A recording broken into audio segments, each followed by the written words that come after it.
अस्सलामुअलैकुम, कैसे हैं आप सब लोग। उम्मीद करती हूँ खैरियत से होंगे, बिल्कुल ठीक होंगे। आज हम पढ़ने जा रहे हैं 9th क्लास की न्यू बुक का chapter number 1 physical quantities and measurements. सबसे पहले तो आपको ये पता होना चाहिए कि आप फिज़िक्स पढ़ क्यों रहे हैं, ठीक है। व्यूअर्स, किसी भी चीज़ को मेजर करने के लिए कोई यूनिट होता है, कोई प्रोसीजर होता है।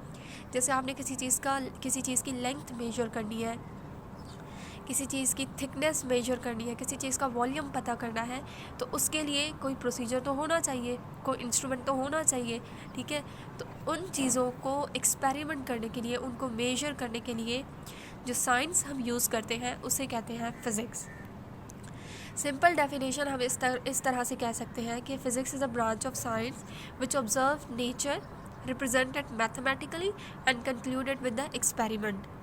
या physics is the study of matter, यानी मैटर किस तरह से बिहेव करता है, उसका स्ट्रक्चर क्या है, ठीक है।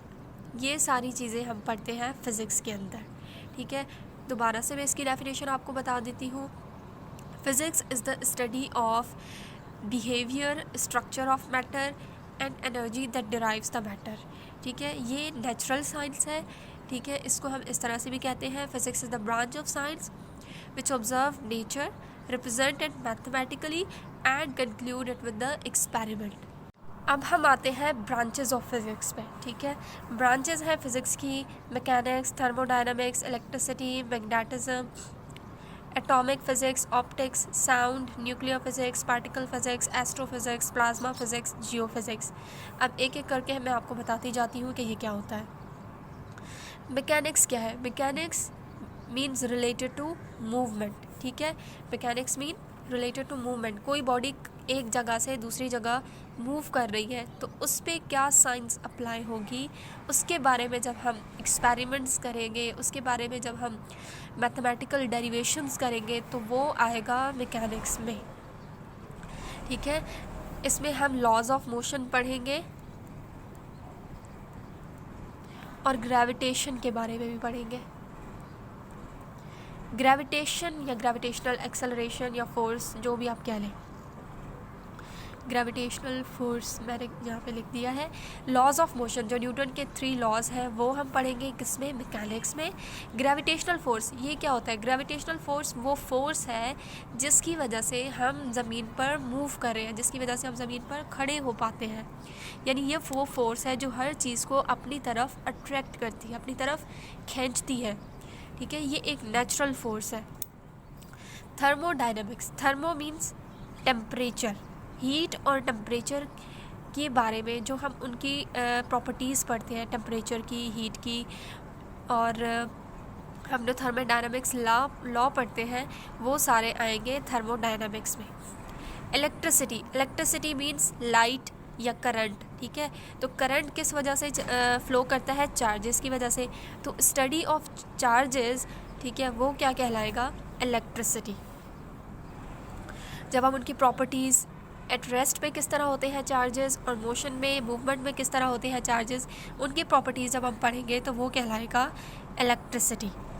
मैग्नेटिज्म, किसी भी ऑब्जेक्ट की मैग्नेटिक प्रॉपर्टीज़, ठीक है। मैग्नेटिक प्रॉपर्टीज़ मतलब मैग्नेट को हम उर्दू में कहते हैं मकनातीस, तो उसकी जो मकनातीसी खुसूसियात हैं वो हम पढ़ते हैं मैग्नेटिज्म में। Atomic physics, atomic means atom, atom से निकला वर्ड एटॉमिक फ़िज़िक्स। तो जो भी प्रॉपर्टीज़ हैं एटम की या उसका स्ट्रक्चर है, एटम किस तरह कंपोज होता है, ठीक है, एटम के क्या पार्ट्स हैं, वो सारे आएगा एटॉमिक फ़िज़िक्स में।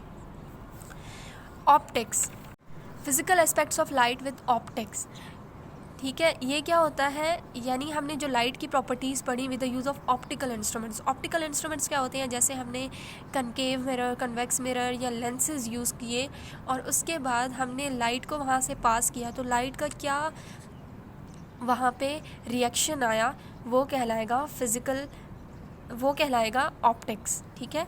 साउंड, साउंड मीन्स आवाज़। तो हमने आवाज़ की प्रॉपर्टीज़, यानी आवाज़ किस तरह प्रोड्यूस हुआ, किस तरह से उसकी क्या प्रॉपर्टीज़ है, और साउंड किस तरह से ट्रैवल करता है, मूव करता है, वो सारा आएगा साउंड में। न्यूक्लियर फिज़िक्स, न्यूक्लियर निकला है न्यूक्लियस से, ठीक है। तो न्यूक्लियस का बिहेवियर क्या होता है, जब दो या दो से ज़्यादा न्यूक्लियस आपस में इंटरेक्ट करें, ठीक है, तो तब उनका क्या बिहेवियर होता है, या न्यूक्लियस का स्ट्रक्चर क्या है, न्यूक्लियस किस तरह से बिहेव करता है, वो सारा आता है न्यूक्लियर फिज़िक्स में। पार्टिकल फिज़िक्स, पार्टिकल मीन्स छोटा सा कोई भी ज़र्रा, ठीक है।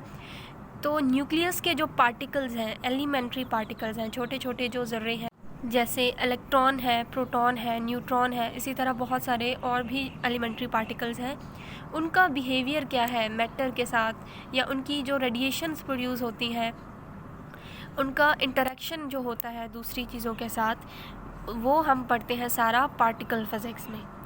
एस्ट्रोफिज़िक्स, एस्ट्रोफिज़िक्स मीन्स एस्ट्रोनॉमी से रिलेटेड, यानी जो स्पेस में ऑब्जेक्ट्स हैं, जैसे गैलेक्सीज़ हैं, स्टार्स हैं, कैलिस्टियल ऑब्जेक्ट्स हैं, ये सारे हम पढ़ते हैं एस्ट्रोफिज़िक्स में। प्लाज्मा फिज़िक्स, मैटर की 3 स्टेट्स हैं बेसिकली, गैस, लिक्विड, सॉलिड। इसके अलावा 4th स्टेट ऑफ मैटर भी है जिसे हम प्लाज्मा कहते हैं, उसको हम आयोनाइज स्टेट ऑफ मैटर भी कहते हैं। तो उसकी प्रॉपर्टीज़ जब हम पढ़ेंगे वो कहलाएगा प्लाज्मा फिज़िक्स। जियो फिज़िक्स, जियो मीन्स अर्थ, तो इंटरनल स्ट्रक्चर ऑफ अर्थ, अर्थ के अंदरूनी स्ट्रक्चर के बारे में हम जियो फिज़िक्स में पढ़ते हैं, ठीक है। ये सारी हो गई ब्रांचेज ऑफ फिज़िक्स। अब आते हैं बेस और डिराइव्ड क्वांटिटीज़ पे। बेस क्वांटिटीज़ क्या होती हैं और डिराइव्ड क्वांटिटीज़ क्या होती हैं। बेस क्वांटिटीज़ वो क्वांटिटीज़ हैं जिनकी बुनियाद पर दूसरी क्वांटिटीज़ को डिराइव किया जाता है। बेस का मतलब, बेस का वर्ड निकला है बेसिक से, बुनियादी, ठीक है। बेसिक मतलब बुनियादी, ठीक है, यानी वो क्वांटिटीज़ जिन पर दूसरी क्वांटिटीज़ की बुनियाद रखी जाए उनको कहते हैं बेस क्वांटिटीज़, ठीक है। बेस क्वांटिटीज़ 7 है, amount of a substance, length, mass, time, temperature, electric current, luminous intensity. ये वो तमाम क्वांटिटीज़ हैं जिन पर दूसरी क्वांटिटीज़ की बेस रखी जाती है, ठीक है, जिनसे दूसरी क्वांटिटीज़ को डिराइव किया जाता है। अब आता है डिराइव क्वांटिटीज़। डिराइव क्वांटिटीज़ वो क्वांटिटीज़ है जो बेस क्वांटिटीज़ से डिराइव की जाती हैं, बेस क्वांटिटीज़ से मिलकर बनती हैं, ठीक है। जैसे area, volume, force, energy, density, इसके अलावा भी है बहुत सारी, वर्क, ठीक है। ये सारी क्या है, डिराइव क्वांटिटीज़, क्योंकि ये इन क्वांटिटीज़ से मिलकर बनी है, इनको इनसे डिराइव किया गया है। अब हम आते हैं प्रीफिक्सेस पे। प्रीफिक्सेस क्या होते हैं, ये मल्टीपल्स या fractions of a unit, unit मतलब 1, ठीक है। 1 के जो मल्टीपल्स हैं या फ्रैक्शंस हैं, हिस्से हैं, उसको हम कहते हैं प्रीफिक्सेस। ये सारे लिखे हुए हैं, tera, giga, mega, kilo, hecto, deca, unit, deci, centi, milli, micro, nano, pico, femto, atto. यहाँ से आपने स्टार्ट करना है। यूनिट का मतलब है 1, ठीक है। अब आपने यहाँ से ऊपर की तरफ पॉजिटिव वैल्यूज़ लिखते जाना है और नीचे की तरफ नेगेटिव, ठीक है। डीका को हम रिप्रेजेंट करते हैं डी ए से, हेक्टो को एच से है तो हम एच से रिप्रेजेंट करते हैं, किलो के से रिप्रेजेंट करते हैं, मेगा एम से रिप्रेजेंट करते हैं, गीगा जी से रिप्रेजेंट करते हैं, टेरा टी से रिप्रेजेंट करते हैं। अब नीचे आ जाएं, डेसी डी से है तो हम डी से रिप्रेजेंट करते हैं, सेंटी को हम सी से रिप्रेजेंट करते हैं, मिली को हम स्मॉल एम से, माइक्रो को हम इस तरह से लिखते हैं, नैनो को हम एन से लिखते हैं, पिको को हम पी से लिखते हैं, फेम्टो को एफ से लिखते हैं और एटो को ए से लिखते हैं। ये तो हो गई इनकी रिप्रेजेंटेशन। अब इनको पावर्स ऑफ 10 में किस तरह से याद करना है, किस तरह से लिखना है, ये मैं आपको बताने जा रही हूँ। आपने यहाँ 1 से स्टार्ट किया, ऊपर की तरफ पॉजिटिव वैल्यूज़, नीचे की तरफ नेगेटिव वैल्यूज़। डेका क्या है, 10⁻+1, deci 10⁻⁻1, hecto 10⁻⁻2, +2, centi 10⁻⁻2, kilo 10⁻+3, milli 10⁻⁻3। Mega 10 raise to power +6, micro 10 raise to power -6, giga 10 raise to power +9, nano 10 raise to power -9, tera 10 raise to power +12 और pico 10 raise to power -12, femto 10 raise to power -15 और एटो 10 raise to power -18। बहुत easy है, इनको आपने इनमें से सिर्फ आपको ये अच्छे से याद होने चाहिए। Senti, milli, micro, nano, mega, kilo, ये सारे वो हैं जो आपको फिंगर टिप्स पे याद होने चाहिए, क्योंकि ये फ़िज़िक्स के न्यूमेरिकल्स में बहुत ज़्यादा यूज़ होते हैं।